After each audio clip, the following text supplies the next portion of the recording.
안녕하세요, 여러분. 반갑습니다. 어느덧 이번 학기 마지막 수업 시간이 되었습니다. 이번 학기에서는 정신건강간호학 총론 부분으로서 건강과 정신건강의 개념, 정신간호의 개념에 대해서 학습했고요. 정신건강간호학 본론으로 들어가기 위한 배경 지식을 습득하였는데요. 예를 들면 정신건강의 역사, 인간을 이해하기 위한 분야별 지식을 학습하였고요. 인간관계와 의사소통, 스트레스 관리 등과 간호 과정을 적용하기 위한 지식을 습득하여 대상자에게 적용할 수 있는 간호의 지식 및 구체적인 방법 등을 학습하였습니다. 그리고 대표적인 정신건강 문제인 조현병 스펙트럼 장애를 알아보고 조현병 스펙트럼 장애 환자를 간호 과정에 적용하는 방법까지 학습하였습니다. 매우 기본적인 내용들이지만 앞으로 학습하게 될 각 정신질환의 간호를 학습함에 있어 반드시 알고 있어야 지속적인 학습과 단계별 수준 향상이 가능하므로 이번 학기 수업 내용이 매우 중요하다고 생각됩니다. 특히 인간의 이해 중 정신심리학적 이해와 이상행동, 치료적 관계와 의사소통, 간호무용, 그리고 조현병 스펙트럼 장애는 국가시험에 빈번하게 출제되므로 반드시 이해하고 넘어가시길 바랍니다. 자, 그럼 이번 학기 마지막 수업 시작해볼까요? 지난 시간에 이어서 조현병의 치료 단계와 간호 중재 중 안정기, 건강증진기 간호 수행에 대해서 살펴보겠습니다.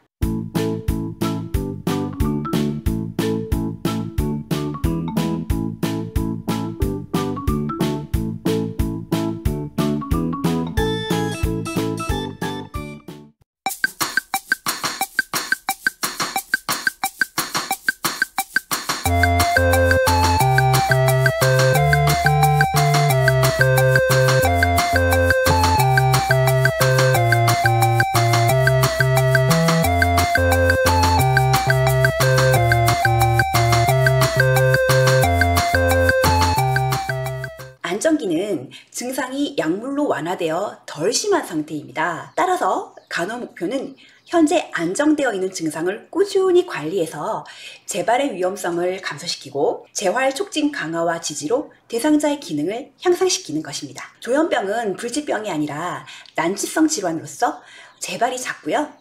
대상자에 따라서 병의 경과와 예후가 다릅니다. 따라서 단순히 약물로 증상을 줄여주는 것에서 치료가 끝나서는 안 되는데요. 현재 안정된 상태를 유지할 수 있도록 스스로 관리할 수 있는 능력을 키워주어야 하고 재발 위험 징후가 있을 때 빨리 알아차려서 대처할 수 있도록 해야 하며 퇴원 후 지역사회로 나가서 일상생활을 잘 영위할 수 있도록 대상자의 기능을 향상시키는 정신건강교육 등을 시행할 수 있습니다. 안정기의 간호중재 과정은 재발관리, 증상관리, 투약관리 등이 있습니다. 우선 재발관리입니다. 앞서서도 언급했듯이 조현병은 만성퇴행성 질환이므로 평생에 걸쳐서 꾸준한 관리와 노력이 필요합니다. 국민건강증진 사업의 일환으로 만성퇴행성 질환의 관리가 중요한 지표로 책정되어 있는데요. 이 만성퇴행성 질환으로는 암, 건강검진, 관절염, 비만, 정신보건, 구강보건 등이 포함되어 있습니다. 조현병의 경우 일반적으로 10대 후반에서 20대 초반에 발병하여 만성적인 경과를 거치는데요. 증상의 완치를 목표로 하기보다는 재발의 위험이 올 때마다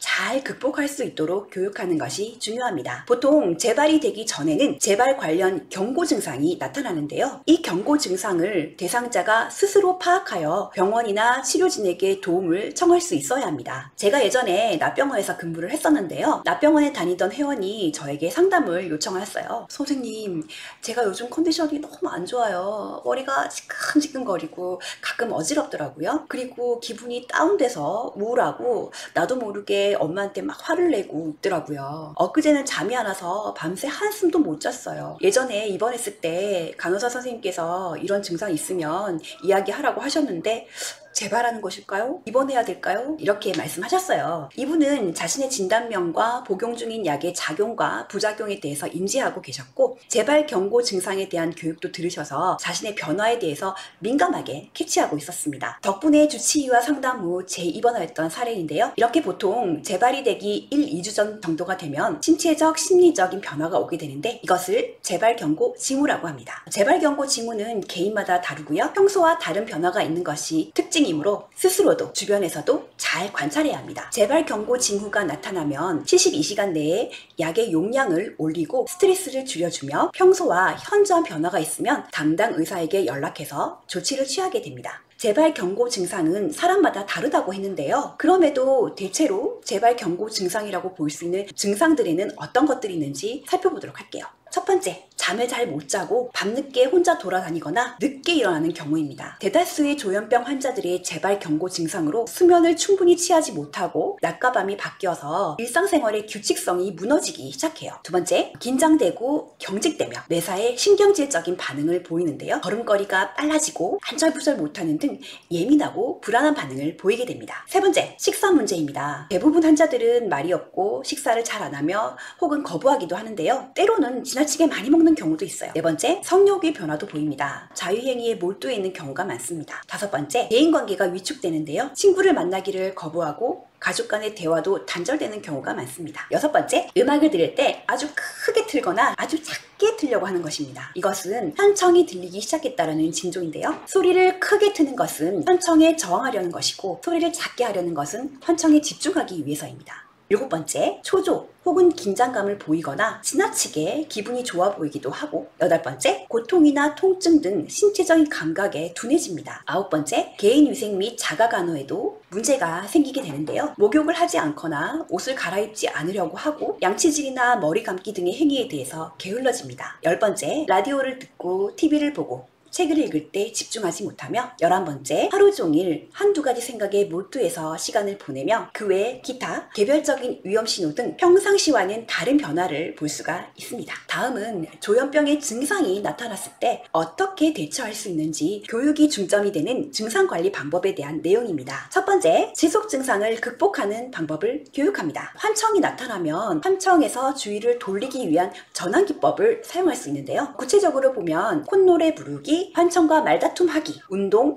낮잠, 영화 보기 등을 통해 환청에서 벗어나 다른 것에 몰두할 수 있도록 합니다. 망상은 한번 나타나면 강박적으로 자꾸 떠오르고 시간이 지나면 지날수록 망상의 내용이 다양해지는 경향이 있으므로 망상이 더 이상 떠오르지 않도록 억압하는 것이 중요한데요. 예를 들면 생각을 멈추게 하기 위해서 생각에 대해서 떠나라고 강하게 말한다든지, 이 생각이 증상이며 현실이 아님을 스스로에게 말하게 한다든지, 책이나 신문 잡지를 읽거나 누워서 긴장 풀기 등의 방법으로 망상에 대응할 수 있습니다. 우울할 때는 라디오 듣기, 친구와 이야기하기, 편지 쓰기, 취미활동, 운동 등으로 기분 전환을 할 수 있으며, 불안할 때 역시 낮잠과 운동, 취미활동, 영화 보기, TV 보기, 일하기 등으로 불안을 감소시킬 수 있습니다. 두 번째, 증상관리 기법에 대해서 구체적으로 살펴봅시다. 음악 듣기, 춤추기, 기도하기, TV 보기, 일하기, 글쓰기 등을 통해서 기분 전환을 하고 긴장을 풀 수가 있어요. 그리고 이러한 재발 경고 증상이 나타나면 병원 직원들과 이야기하고 가족원의 지지를 받는 것이 중요합니다. 누워서 쉬거나 자는 등 휴식을 통해서 긴장을 완화시키고 여러 가지 문제들에서 잠시 떨어져 보는 것도 좋은 방법이겠죠? 어린 아이들이 스스로에게 다짐하는 말을 함으로써 자기 조절력을 기르는 모습을 종종 볼 수 있는데요. 이를테면 어떤 아이가 체육 시간에 뜀틀 넘기를 하는데 어려움이 있다면, 좋아,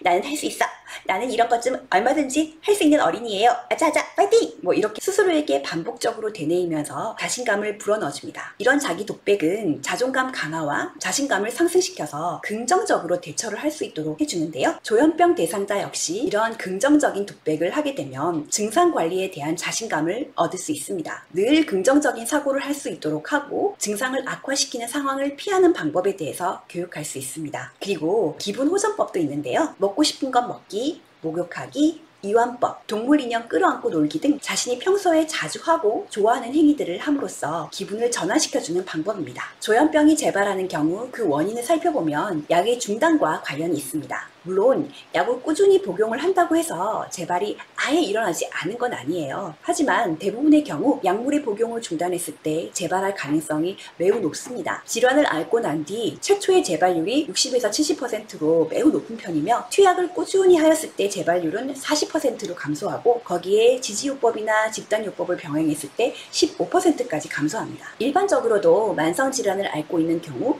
오랜 시간 동안 꾸준히 약물을 복용하기가 쉽지 않은데요. 고혈압이나 당뇨 같은 질병도 꾸준하게 약물 관리를 할 경우와 그렇지 않은 경우 질병의 예후가 달라집니다. 제 주변에서도 당뇨를 앓으신 분들이 계신데요. 어떤 분은 약물 관리와 식사, 운동 등을 꾸준하게 관리하셔서 건강하게 지내시는 반면, 어떤 분은 무시하고 약물 복용 및 관리를 전혀 하지 않으셔서 합병증으로 돌아가신 분도 있어요. 이렇게 일반인들도 만성질환을 관리하는 게 쉽지만은 않은데요. 정신질환자의 경우 더욱 어렵게 느껴질 수밖에 없습니다. 정신질환의 특성상 자신의 병을 인지하지 못하거나 증상에 대해서 인정하지 않는 경우가 많기 때문에 투여를 하게 되면 투약을 하지 않는 경우가 많고요. 항정신병 약물을 복용했을 때 증상이 좋아지면 더 이상 복용할 필요가 없다라고 느껴져서 중단하는 경우도 많습니다. 또한 항정신병 약물을 복용하면 여러 가지 부작용들이 나타나는데 이러한 부작용은 일상생활을 하는데 불편감을 초래할 수 있으므로 스스로 약물을 중단하기도 합니다. 따라서 꾸준히 약물을 복용할 수 있도록 투약의 필요성과 중요성, 투약 방법 등에 대해서 교육할 필요가 있습니다. 투약에 있어서 가장 중요한 것은 의사의 처방대로 복용하는 것입니다. 즉,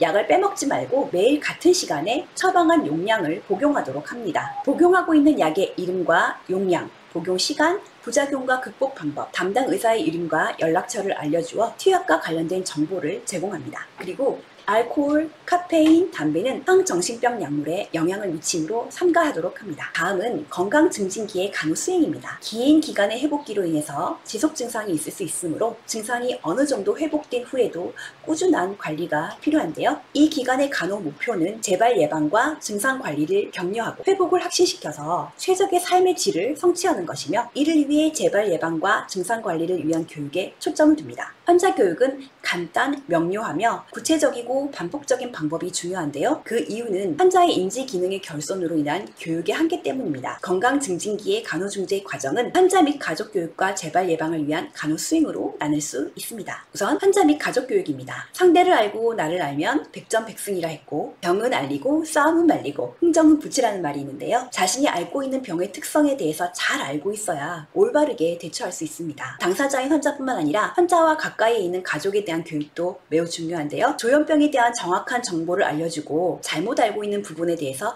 바로 잡아주어야 합니다. 왜냐하면 가족은 환자의 치료적 자원 중 가장 중요한 요소입니다. 때문에 가족이 조현병에 대해서 잘 알고 대처할 수 있으면 환자의 회복에 절대적인 도움이 되지만 가족이 조현병에 대해서 잘못 알고 있거나 편견을 가지고 있으면 오히려 방해가 될 수 있습니다. 다음은 약물 교육입니다. 앞서 재발의 위험 요인으로서 약물 복용의 중지가 있었는데요. 내가 복용하고 있는 약물의 작용과 부작용, 용법, 복용 방법 등을 교육해서 처방대로 꾸준하게 복용할 수 있도록 합니다. 다음은 재발 예방을 위한 간호 수행입니다. 우선 재발 증상과 증상 유발 요인을 확인하고 증상 유발 요인에 대한 대처 전략을 확인합니다. 그 다음으로 재발 예방을 위한 지지 체계를 확인하고 일상생활 관리 교육을 실시합니다. 일상생활 관리 교육에는 어떤 내용이 있는지 구체적으로 살펴보겠습니다. 첫 번째, 약물 복용에 대한 내용입니다. 처방된 약을 정해진 시간에 복용하고 장기 복용해야 합니다. 증상이 없어지거나 좋아졌어도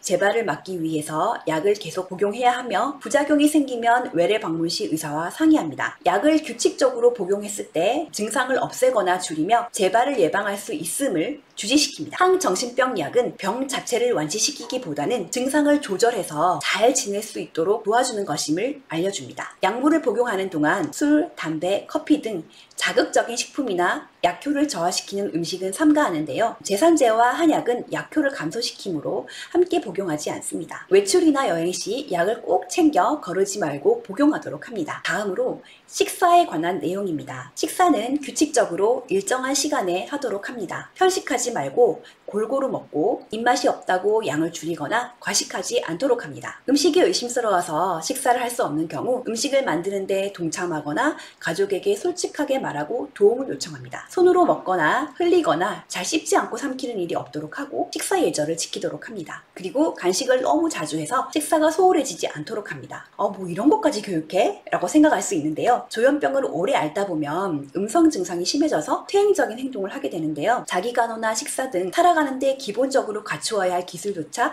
능숙하게 하지 못하는 경우가 많습니다. 예전에 나병원에서 제가 회원들에게 했던 교육 중에서 식사 예절에 관한 내용이 있었는데요. 앞서 언급했던 내용 외에 식사 시 소리를 크게 내지 않는다, 음식 받을 때 줄을 서고 새치기 하지 않는다 등의 아주 디테일하고 상세한 내용이 포함되어 있었어요. 다음은 개인 위생에 관한 내용입니다. 몸을 청결히 하여 감염을 예방하고 자존심도 높여줍니다. 스스로 세수와 양치질을 하고 남자의 경우 면도를 하게 하며 수술하며 머리 감기, 목욕 등을 정기적으로 스스로 하도록 격려해줍니다. 여성은 자신을 예쁘게 꾸미도록 칭찬해주고 생리 처리는 스스로 하는지 살핍니다. 손톱은 단정하게 깎고 매니큐어도 사용해보도록 합니다. 제가 예전에 정신과 병동에서 근무할 때 일요일만 되면 환자분들 모아놓고 특히 자기가 스스로 목욕할 수 없으신 분들 목욕을 시켜준다든지 손톱을 깎아준다든지 전반적인 위생관리를 했던 기억이 나요. 수면은 신체 건강과 정신 건강에 지대한 영향을 미치는 요소인데요. 수면 이상으로 인해 건강에 문제가 생기기도 하고 건강의 문제로 인해서 수면 장애가 오기도 하는 만큼 수면에 대한 교육도 중요하다 할 수 있습니다. 우선 하루에 7, 8시간 정도의 충분한 수면을 취하도록 합니다. 수면의 양도 중요하지만 수면의 질도 중요한데요. 일정한 수면 습관을 취하며 가능하면 가족들과 시간을 맞춰서 잘 때 자고 일어날 때 일어나도록 하여 규칙적인 수면 습관을 길러서 수면의 질을 보장합니다. 인간의 생체 시계는 24시간에 맞춰져 있기 때문에 밤에 충분한 시간에 수면을 하고 낮 동안에는 활동을 해서 생활의 밸런스를 맞춰주는 것이 좋습니다. 따라서 낮 동안에는 적당한 활동을 하고 가능하면 낮잠을 자지 않도록 합니다. 항정신병 약물을 복용하면 진정작용으로 인해서 졸릴 수 있는데요. 약 때문에 심하게 졸리면 1시간 이내에 짧은 낮잠을 자도록 합니다. 이부자리는 스스로 개고 펴며 가능하면 커피 음료는 삼가도록 합니다. 불면증이 심하면 의사와 상의해서 적당량의 수면제를 복용할 수 있으며 잠자리에 들기 전 편안한 마음을 가지고 가벼운 운동이나 조용한 음악을 들으며 주위를 조용하게 하고 따뜻한 음료를 마십니다. 잠이 안 오면 억지로 자려 하지 말고 책을 보거나 나름대로의 방법을 개발하고요. 필요하면 보호자가 잠들 때까지 옆에 있어줍니다. 다음은 배설에 대한 내용입니다. 항정신병 약물을 복용하면 부작용으로 변비가 올 수 있고 환자들이 대부분이 음성 증상으로 활동이 거의 없기 때문에 변비가 심해질 수 있는데요. 실제로 환자들 중 대부분이 변비가 심해서 데일리로 배변의 유무를 체크를 해요. 변비가 심한 경우 장폐색까지 오는 경우도 있습니다. 따라서 배변을 원활하게 하기 위해서 여러 가지 노력들이 필요한데요. 일정한 시간에 배변하는 습관을 갖도록 하며 적절한 운동을 하도록 합니다. 공복에 찬 물이나 음료를 마시도록 하며 과일이나 채소 등 섬유질이 많은 음식을 먹도록 합니다. 변비가 심하면 의사와 상의해서 변비약을 복용하거나 관장을 합니다. 배변은 반드시 화장실에 가서 하며 용변 후 밑을 깨끗하게 닦아서 뒤처리까지 깔끔하게 할 수 있도록 합니다. 메뇨곤란이 있을 때는 따뜻한 물주머니를 아랫배에 올려놓습니다. 이때 뜨거운 물주머니에 데이지 않도록 주의합니다. 다음은 가사활동에 관한 내용입니다. 아프다고 해서 환자로서의 역할로만 제한하기보다는 가사활동을 통해서 가족의 일원으로서 소속감을 갖도록 해주는 것이 중요한데요. 가사활동에 참여시킬 때 처리할 수 있는 작은 일부터 무리하지 말고 능력에 맞게 하도록 합니다. 그리고 가능하면 스스로 계획표를 짜서 하나씩 수행하도록 합니다. 연령이나 집안 위치에 따라 무리 없이 할 수 있는 가사활동을 분담하며 처음에는 가족들이 함께하고 실수를 하더라도 보살피고 격려할 수 있습니다. 다음은 옷 입기입니다. 조현병 환자들은 현실감이 부족하기 때문에 여름에 겨울 옷을 입는다든지 겨울에 여름 옷을 입거나 상황에 맞지 않은 옷을 입은 경우가 많습니다. 혹은 깨끗하게 빨아서 입지 못하거나 과하게 치장하는 경우도 많은데요. 따라서 때와 장소, 상황에 맞게 깔끔하게 옷을 챙겨 입을 수 있도록 교육할 필요가 있습니다. 옷을 선택할 때 계절과 날씨에 알맞게 입어서 건강을 지킬 수 있도록 하고 때와 장소에 어울리는 옷을 선택하도록 합니다. 단정하고 깨끗하게 입도록 하며 특히 속옷은 자주 갈아입도록 합니다. 정신과 병동에 처음 들어가면 특유의 쾌쾌한 냄새가 나는데요. 처음 실습 갔을 때 이 냄새 때문에 스트레스를 받는 친구들도 있더라고요. 이 냄새들이 환자들이 목욕이나 위생관리를 제대로 못하고 속옷을 잘 갈아입지 않는 것 때문에 나는 냄새라고 할 수 있어요. 분수에 맞는 옷을 입도록 하고 입고 벗기 편한 옷이 좋습니다. 도연병 환자들이나 혹은 조증 환자들은 지나치게 많은 장신구를 달거나 옷을 겹겹이 끼어 입거나 진하게 화장을 하는 경우가 많은데요. 지나친 치장은 남에게 불쾌감을 줄 수 있음을 알려서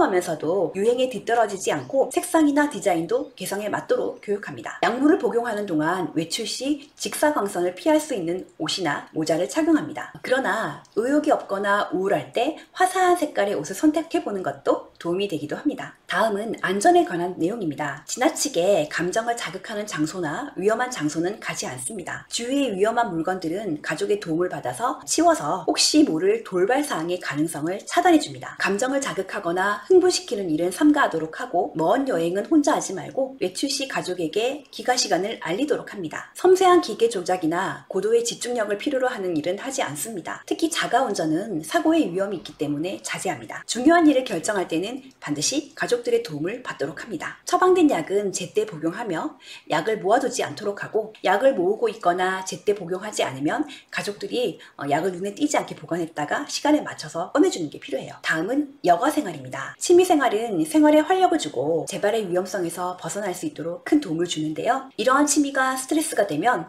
오히려 환자의 치료에 부정적인 영향을 끼치게 되므로 취미나 특기를 고려해서 현재의 능력에 맞게 쉬운 것부터 취미생활을 하도록 합니다. 예를 들면 집에서 독서나 음악 감상, 뜨개질, 꽃꽂이, 서예, 그림 그리기 등 원하는 것을 할 수 있게 자료를 마련해 줍니다. 혹은 간단한 수영이나 에어로빅 또는 친구나 가족들과 영화나 연극을 관람할 수도 있습니다. 다음은 주요 간호 문제에 따른 간호중재에 대해서 살펴보도록 하겠습니다. 불안 증상이 있을 때 간호중재입니다. 우선 대상자의 불안 정도를 사정해서 어느 정도의 수준인지를 파악합니다. 불안은 심각도에 따라 경도, 중등도, 중증, 공황으로 나눌 수 있는데요. 경도의 불안은 오히려 정신을 집중하게 해주고 동기부여를 해주는 등 긍정적인 영향을 주지만 점점 정도가 심해짐에 따라 신체적인 증상이 나타나기 시작하고 심하면 패닉 상태가 되므로 대상자가 현재 어느 단계의 불안을 보이고 있는지 파악을 하고요. 단계별 접근을 하는 것이 좋습니다. 사람은 마음속에 뭔가를 가지고 있으면 병이 나잖아요. 심리적인 고통이나 불안 등을 마음속에 가두는 것이 아니라 말로 표현을 해서 날려보내면 그것만으로도 어느 정도 해소가 되는데요. 특히 정신질환자들은 자신의 감정을 표현하는 것이 매우 어렵기 때문에 그것이 쌓이고 쌓여서 증상으로 드러나게 됩니다. 따라서 자신의 불안 정도를 말로 표현해서 격려하도록 합니다. 그 다음에는 불안을 일으키는 것이 무엇인지를 파악하여 그것을 피하거나 대처하도록 하고, 불안할 때 나타나는 증상들을 교육해서 불안 증상이 나타날 때 알아차릴 수 있도록 합니다. 불안이 심해질 때 불안 감소 기법을 이용하도록 돕는데요. 이전에 스트레스 대처법으로 학습했던 근육이완법, 심호흡법, 심상요법, 신체운동 등이 도움이 됩니다. 그리고 불안할 때 누군가 옆에 있어주면 안정이 되잖아요. 별다른 말 없이 함께 있어주는 것만으로도 불안 해소에 큰 도움이 됩니다. 그리고 불안을 유발하는 자극이 무엇인지 찾아서 감소시키면 증상 감소에 도움이 되겠죠? 이러한 방법들이 도움이 되지 않을 때에는 처방에 따라 항불안제를 투약해서 증상을 깔아줄 수 있어요. 다음은 우울 증상이 있을 때 간호중재입니다. 우선 우울 관련 증상을 교육해서 증상이 나타날 때 대처할 수 있도록 합니다. 안전한 환경을 제공하고 위험한 물건 등을 제거합니다. 자살 가능성을 살피고 불규칙적으로 순회를 해서 소지품 검사를 합니다. 우울 감소 기법을 교육하는데요. 활동을 통해서 분노를 발산할 수 있도록 도와줍니다. 이때 간호사는 수용적인 태도로 대상자에게 접근해서 신뢰관계를 발달시키며 감정이입과 돌봄의 태도를 가집니다. 그리고 방어적인 태도를 취하지 않습니다. 다음은 현실감 결여에 대한 간호입니다. 조현병 환자들은 여러 가지 양성 증상 및 음성 증상으로 인해서 현실과는 동떨어진 사고를 하게 되는데요. 현실을 강화하고 현실에 초점을 두는 간호를 제공합니다. 예를 들면 지금 여기에 초점을 둔 대화나 현실 위주의 활동에 참여시킵니다. 대화를 할 때 실제 사실에 관해서 이야기를 하되 논쟁을 피해야 하며 비위협적인 태도로 단순하고 간결하게 현실을 이야기합니다. 조현병 환자는 환각이나 망상으로 인해서 현실과 동떨어진 사고를 하게 되고 극단적인 행동을 할 수도 있기 때문에 특히 현실감 결여가 의심되는 환자를 혼자 내버려두면 안 됩니다. 인식장애가 있는 경우에 일몰일출 등 시간의 변화를 파악하도록 가르치며 활동계획표를 짜서 활동하도록 가르칩니다. 다음은 정보진행 장애가 있을 때의 간호중재입니다. 조현병 환자의 경우 자신의 주변에 있는 자극들을 선별해서 받아들이는 능력이 부족하기 때문에 중요한 정보와 중요하지 않은 정보를 구별하는 교육을 시킵니다. 중요한 정보를 선별하는 능력이 갖춰지면 중요한 정보에만 집중하도록 가르칩니다. 또한 과도한 자극으로 인한 혼란을 줄이고 피하도록 가르치며 환자가 정보를 접하고 반응할 시간을 충분히 줍니다. 불안을 낮추고 의사소통은 간단하고 명확하게 합니다. 의사소통 장애가 있을 때에는 대화를 격려하고 적극적으로 경청하며 지지해줍니다. 환자가 하고자 하는 말을 명확하게 확인하고 비유적, 추상적 단어보다 명확하고 실용적인 단어를 사용해서 의사소통을 시도합니다. 이야기한 것을 반복해서 물어보고 확인하며 환자가 이해했는지 알아보고 도와줍니다. 간호사는 대화의 중개 역할을 하는 것이 중요하며 대화를 조리 있게 잘하면 칭찬해줍니다. 환자가 자신의 의사소통에 문제가 있을 때 도움을 요청할 수 있도록 합니다. 재진술, 명료화, 반영, 상호준비, 초점 맞추기 등의 의사소통 전략을 이용합니다. 대상자가 말을 할 수 없을 경우 함축된 의미를 말로 표현하는 기법을 사용할 수 있습니다. 편안한 장소 및 위협적이지 않은 환경을 제공해서 의사소통을 촉진하고요. 대화 시에 논쟁하거나 부정확한 대화에 동의하는 것을 피합니다. 언어적 의사소통이 어려운 경우 그림이나 춤, 노래, 연극 등의 다른 형태의 대화를 허용합니다. 자아개념 장애가 있을 때의 간호중재입니다. 자신의 장점과 긍정적인 특징을 알고 최대화하도록 도와줍니다. 대화 시 수용적이며 성실한 태도로 관심을 보여주고 존댓말을 사용합니다. 과업 성취 시 칭찬해주고 긍정적인 피드백과 지지를 받을 수 있는 집단 활동에 참여시킵니다. 사회적 고립이 있을 때 간호중재입니다. 짧고 잦은 접촉을 함으로써 수용적인 태도를 보이고요. 무조건적인 긍정적인 존중을 보입니다. 상호작용을 증진하기 위한 계획된 시간을 짜고 계획에 따라 점차적으로 진행합니다. 취미활동 등 사회적 기술을 격려하여 고립감을 감소시키고 중요한 지지인들을 확인하고 상호작용 및 전화, 대화, 방문 격려 등을 통해서 사회적 고립을 감소시킵니다. 간호사는 사회적인 행동을 위한 역할 모델로서 행동할 수 있으며 오락,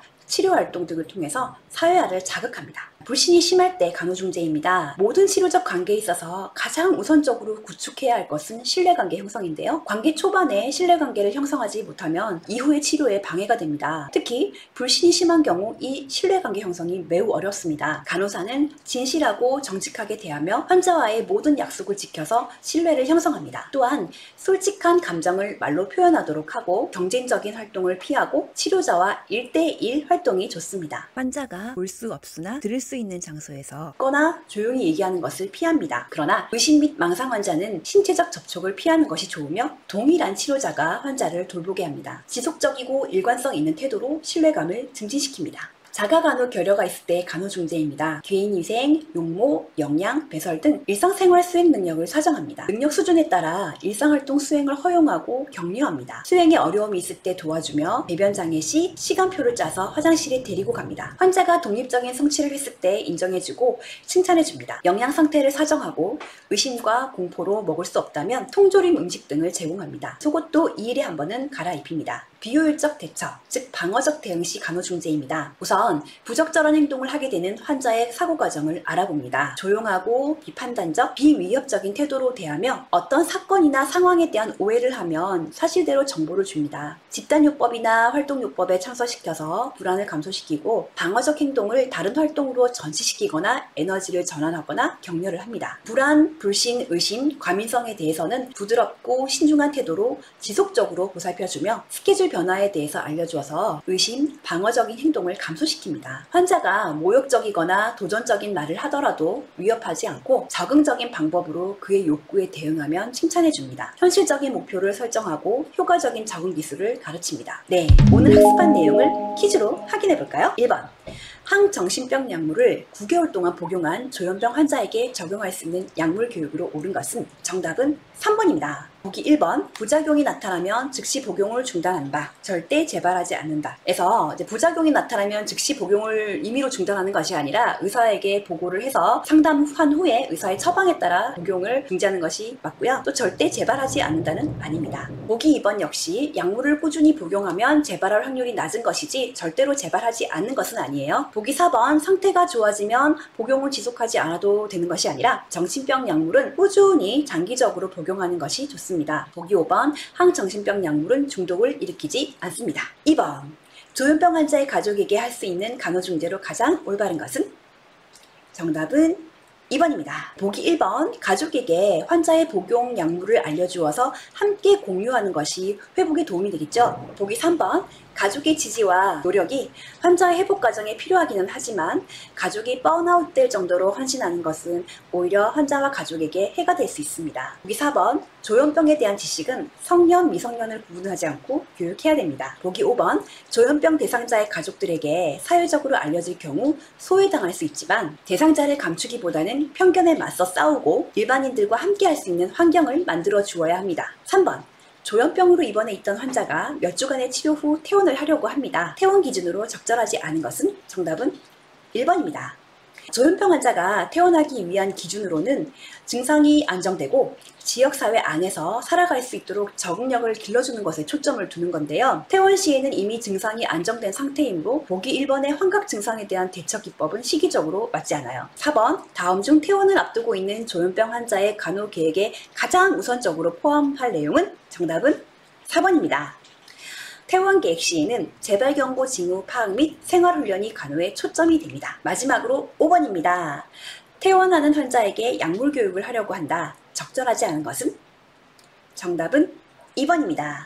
보기 2번, 증상이 좋아지면 약물을 끊어도 된다가 아니고 장기적으로 꾸준히 복용하면서 지속적인 관리를 해야 재발의 위험성을 낮출 수가 있어요. 네, 오늘 수업을 끝으로 1학기 정신건강간호학 1을 마무리할게요. 한 학기 동안 수고 많으셨습니다. 와!